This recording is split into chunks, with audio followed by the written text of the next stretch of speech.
श्री राधे राधे। भक्तों, श्रीमद् भगवद गीता भाव मंथन कार्यक्रम प्रारंभ किया जा रहा है। कल आपने श्रवण किया था गीता जी के दूसरे अध्याय का 71वां श्लोक और उन्हीं 71वें श्लोक की व्याख्या अर्थात भाव मंथन। आइए एक बार श्लोक का उच्चारण करते हुए आगे आपको लेकर चलते हैं। विहाय कामान ये सर्वान् पुमांश्चरति निःस्पृह निर्ममो निरहंकारः स शांतिमधिगच्छति। भगवान कितनी महिमा बता रहे हैं अपने स्थित प्रज्ञ भक्त की। कहते हैं जो पुरुष संपूर्ण कामनाओं को त्याग कर ममता रहित, अहंकार रहित और स्पृहा रहित हुआ विचरता है वही शांति को प्राप्त होता है। कितनी विशेषताएं! कामना भी त्याग दिया, ममता रहित हो गया, अहंकार रहित हो गया, स्पृहा रहित हो गया, वो संसार में होते हुए भी परम शांति को प्राप्त करता है। इसी पर हम कल चर्चा कर रहे थे और कल चर्चा की जा रही थी कि अहंकार जल्दी पीछा नहीं छोड़ता। वो मुख्य 5 चीजों को आधार बना के आता है, 5 वस्तुओं को आधार बना के आता है अहंकार। जातिर्विद्या महत्वं च रूपम यौवनमेव च यत्नेन परितस्त्याज्या पंचैते भक्ति कंटकाः। अर्थात भक्ति मार्ग में 5 कांटे पड़े हुए खतरनाक। पहला है जाति का अहंकार। यदि आज तक आपने इस भयंकर कांटे से अपने को अलग नहीं किया है तो विनती है कि आप इस कांटे को हटा दो। ऊंची जाति का अहंकार बहुत होता है, उससे बच गए तो बहुत बड़े कांटे से बच गए आप भक्ति मार्ग में। जातिर्विद्या पढ़ाई लिखाई का अहंकार और महत्व अर्थात पद प्रतिष्ठा का अहंकार। कल यही चर्चा चल रही थी। अब जाति विद्या महत्व के अलावा 2 चीज और बच गई। क्या? रूपम यौवनमेव च।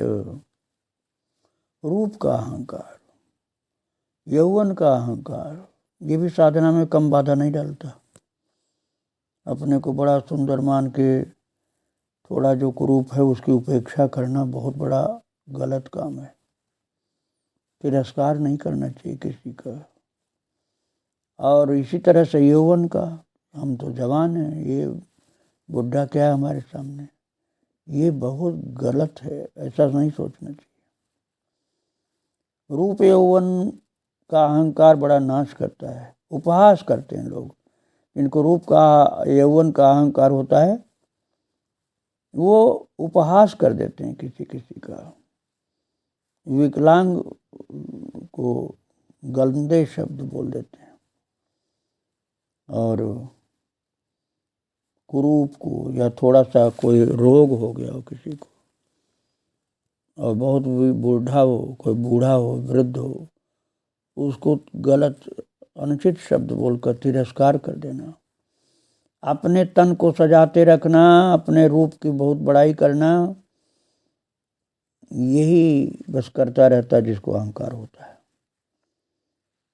और आगे प्रभु कहते हैं जो इनसे बच गया शांतिम अधिगच्छति। अर्थात निरंतर रहने वाली शांति, जो परिस्थितियों के अधीन नहीं है, जो शाश्वत है, आनंदमय है, वो शांति प्राप्त होती है। कैसे? विहाय कामान, अर्थात सभी कामनाओं को त्यागने से। प्रारब्ध का भोग तो सभी को भोगना पड़ता है, अतएव पूर्ण ज्ञानी पुरुष आवश्यकताओं को भी त्याग देता है महाराज। किंतु पहले उन कामनाओं को त्यागना चाहिए जो बहुत आवश्यक नहीं है। आवश्यक नहीं है उनको त्याग दो, धीरे धीरे आवश्यकता को भी मन से त्यागने में समर्थ हो जाता है भक्त। समस्त कामनाओं का, बाद में जरूरी कामनाओं का भी त्याग कर देते हैं, उसको बोलते हैं स्पृहा। स्पृहा से मुक्ति मिल गई। इसके बाद निर्मम अर्थात ममत्वहीनता, मैं और मेरापन, प्रॉपर्टी, शरीर के संबंधित व्यक्तियों से लगाव, जब समझ में आ जाए कि ये सब झूठा है, केवल कन्हैया अपना है, केवल राम जी अपने हैं, भगवान ही अपने हैं, और ये शरीर भी जिसमें हम अभी चल रहे हैं ये भी नहीं रहने वाला, ये कहाँ तक रहेगा, थोड़े दिन बाद ये भी जाएगा। तो फिर उस शरीर के संबंधियों की बात क्या है? जब शरीर ही नहीं रहने वाला तो इनके संबंधियों की क्या चर्चा? दिमाग में बात ठीक ठीक से बैठ जाए तो व्यक्ति ममत्वहीन हो जाता है। निर्ममो निरहंकार स शांतिमधिगच्छति। और निर्ममो हो गया, जब ममत्व से हीन हो गया तो इसके बाद अहंकारहीनता की बात आती है। इस श्लोक में भगवान ने सबसे पहले कामनाओं के त्याग की बात की है। विहाय कामान ये सर्वान, कामनाओं को पहले त्यागने की बात की है। और अंत में निरहंकारिता अर्थात अहंकारहीनता, अहंकार को त्यागने की बात की है। निर्ममो निरहंकार स शांतिमधिगच्छति। तो महाराज जो 5 प्रकार के अहंकार बताए ना अभी, जाति, विद्या, महत्व, रूप, यौवन, इन सब का अहंकार स्थूल अहंकार है। जाति ऊंची नहीं है, जिसके पास विद्या अधिक नहीं है, जिसके पास कोई महत्वपूर्ण पद नहीं है, कोई खास रूप नहीं, कोई यौवन भी नहीं है ऐसा ज़्यादा,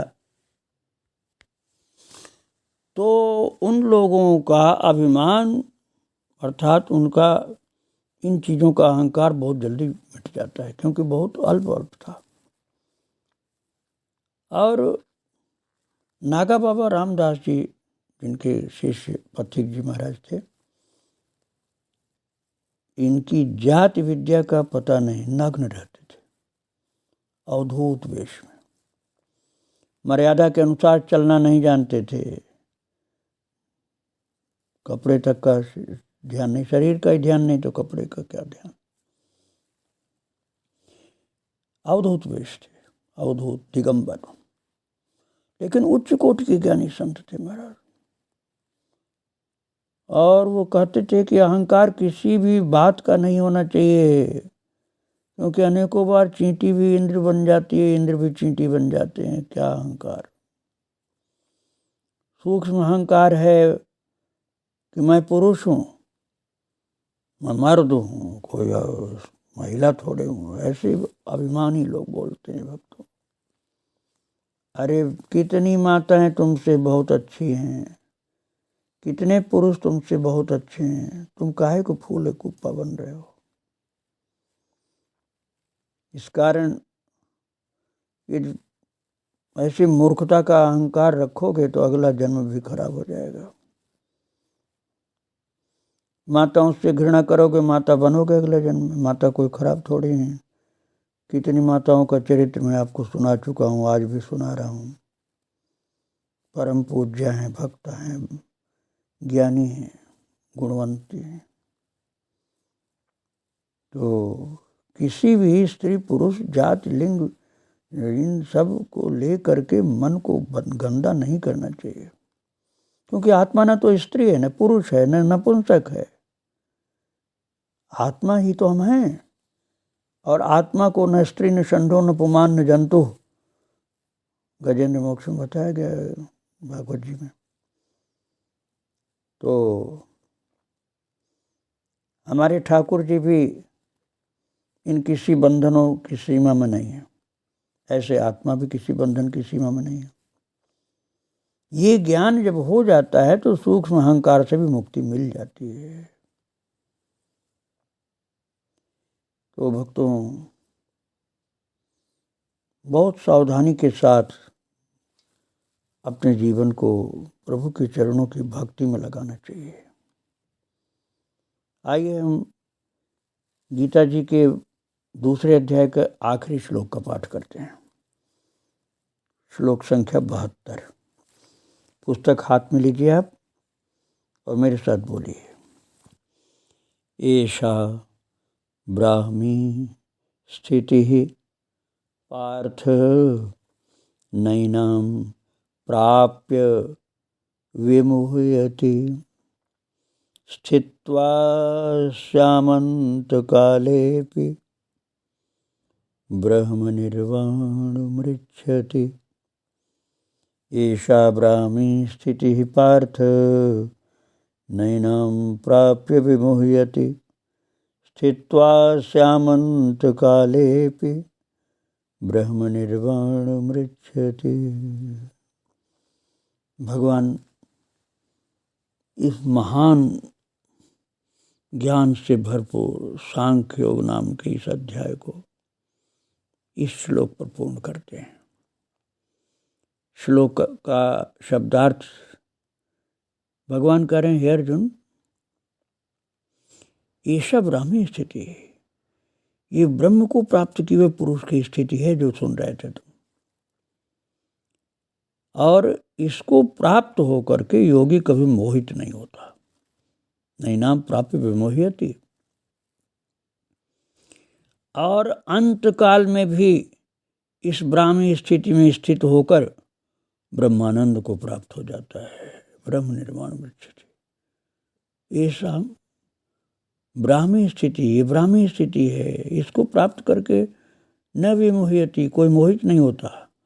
और अंत काले भी, चाहे आखिरी टाइम में स्थित हो गया तब भी ब्रह्म निर्वाण मृच्छति, ब्रह्मानंद के पद को प्राप्त, ब्रह्मानंद को प्राप्त हो जाता है। तो भक्तों, जिस स्थिति का भगवान ने पहले श्लोक में वर्णन किया था वो ब्राह्मी स्थिति है, जो आप स्थित प्रज्ञ की बात सुन रहे थे। ब्रह्मलीन पुरुष की स्थिति है। देखा ही निरंतर ब्रह्ममय, ऐसा रामचरितमानस में वर्णित है। ऐसा ब्राह्मी स्थिति पार्थ, ये ब्राह्मी स्थिति है। न एनाम प्राप्य विमोह्यति, इसे प्राप्त करके कोई विमोहित नहीं हो सकता। स्थित्वा अस्याम अंतकाले अपि, इस स्थिति में अंतकाल में भी स्थिर होकर ब्रह्म निर्वाण मृच्छति, अर्थात इस स्थिति में आखिर में भी पहुंच गया तो ब्रह्म निर्वाण मृच्छति, ब्रह्मानंद को प्राप्त हो जाएगा। ब्रह्म निर्वाण पद अर्थात कैवल्य मोक्ष, सायुज्य मोक्ष आदि, अर्थात जो उसकी स्थिति होगी भक्ति की, उसके अनुसार भक्ति की या ज्ञान की स्थिति होगी, उसके अनुसार ज्ञान वाली स्थिति, मोक्ष, वो भक्ति वाला मोक्ष चाहे ज्ञान वाला मोक्ष वो प्राप्त कर लेता है। तो इस स्थिति में अंत काल में स्थिर होने के दो भाव हैं भक्तों। पहला भाव यह है कि पहले से ही ब्राह्मी स्थिति में है, अतः वह अंत काल में भी है। दूसरा भाव यह है कि भले ही वो जीवन भर कुछ नहीं कर पाया, किंतु अंत काल में ब्राह्मी स्थिति में पहुंच गया तो भी उसको वही लाभ हो जाएगा, ब्रह्मानंद को प्राप्त हो जाएगा, अर्थात मोक्ष परम पद भगवत धाम की प्राप्ति कर लेगा। मैं इस विषय में फिर कल चर्चा करूंगा और श्लोक जो 72वां है इसका भाव मंथन भी कल पूर्ण किया जाएगा। आज यहीं विराम दिया जा रहा है और परम कृपाल प्रभु और उनके सब भक्तों को बारंबार वंदन। श्री राधे राधे, जय श्री राधे। वृंदावन विहारी लाल की जय, राधा रानी की जय।